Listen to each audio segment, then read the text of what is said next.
If you have no idea what I'm saying, welcome. Bienvenue. I expected Parisians to be walking by and be like completely nonplussed by this experience. Oh, there's a guy standing there talking. This ought to be bad. As most Parisians are, nonplussed by almost everything that happens in their world. We've been kicking around Paris today. Are you going to read from the book? Yeah, in a minute. We've been kicking around Paris today. We were in Manchester 2 days ago in England. So being in Paris is like being in Paris. Thank you. That was for the English people in the crowd who've been to Manchester before. Actually, they were quite lovely. And we went to the Musée de Carnavalet today, which is the Museum of Paris. And I want to congratulate the French on what I didn't realize after I saw the exhibit of Napoleon today was that Napoleon won, and well done. There was a lot of accounts that said he lost, but in the end, really, he did win. No one cares about Wellington or his crappy beef dish or anything that happened with Wellington after that, or his awful statue inside St. Paul's. I think we're all down on the Napoleon tip. He's still famous. They still make a movie out of him every year or two.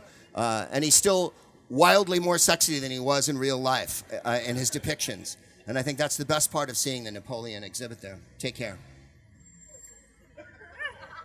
Appelez-moi. So, some people have stuff to do. They're busy. Think, though, when they think back on it, and they look back and they go, was that Greg Proops there? We could have spent an hour in his company listening to his bon mots. And instead, we ran away to a Greek restaurant in the Latin Quarter and watched plates being broken, which amounted to the same thing in a lot of ways. The meaning of the cracking and all that. I'm trying to think of what else we did in Paris today. Of course, we went out and ate, and we went to a very traditional French place. How do you mean, Greg? I mean, they ignore you for a while, and then they tolerate you, and then they expect a tip because you're not French. And so that all happened, and it was beautiful. Let's get to the book, shall we?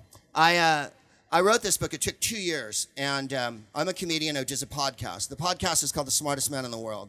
And I got a meeting at Simon & Schuster like 2 years ago. My fancy Hollywood agent got me a meeting, and he goes, do you have a book? And I'm like, I do. It'll be about the podcast. And what do you talk about in the podcast? Well, history, art, literature, movies that I like, records that I like, and feminism and whatnot. So I go to a meeting in New York, and they take me to this big building at Simon & Schuster. And I wore a suit to the meeting, which I don't think you're supposed to do. In fact, from now on, I think I'm going to dress more like an author. I'm going to wear like a little sweater with leather patches on the sleeves and carry a pipe and whatnot. And when people ask me questions, I'm going to look off into the middle distance like I'm really deep and then tap my pipe against things and go, yes, I thought as much. But I go to the meeting, and they asked me to pitch the book, so I'm pitching it. And the woman who ran the division, Stacey Krimmer, was sitting next to me. And I couldn't think of someone's name, and I was like, what's that guy's name? And I started hitting her. What is that guy's name? And she went, you're hitting me. No one's ever hit me in a meeting before. And I thought, I've sold the book. So my tip to you, if you're trying to sell a book ever, is to hit the editor nearest you, because no one does it, evidently. And no one ever makes human contact with editors, and there's a good reason why. But I broke that wall. So they gave me the book. It took 2 years, like I say. My only disappointment is, and I think your disappointment will be, if it takes 2 years to write something, don't you think Napoleon has to be beaten back from Moscow at some point in the book? I mean, there has to be characters with multiple names if you're going to write for that long and come up with something this fatuous. People say to me, Greg, what's the book about? And the answer is always the same. 300 pages. Give or take a few. And then men ask me this question. Radio personalities, often in the United States, male radio personalities, always say, what makes you the smartest man in the world? Because men have to measure their appendage at all times and beat their chest. I'm like, I deemed myself as much. No woman has ever asked that, because I think women get the joke, that it's a joke that you would call yourself the smartest man in the world. In America, I am.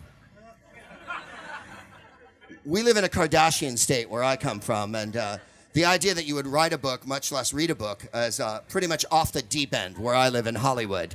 Hollywood isn't a city. Paris is a city because things are next to other things. Hollywood is an idea held simultaneously by a million assholes.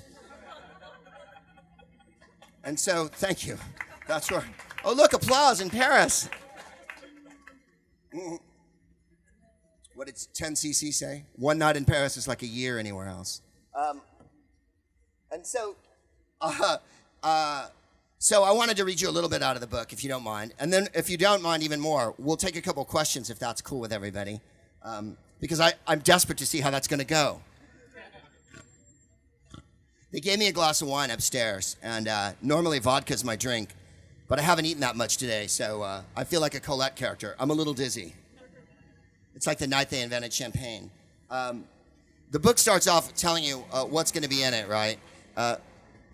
You know, I don't usually have people drive Vespas through my gigs, but I want you to know you're free to do anything. If you're on your phone right now, get on your, you know, if you want to play games, if you brought a motorcycle with you, do it.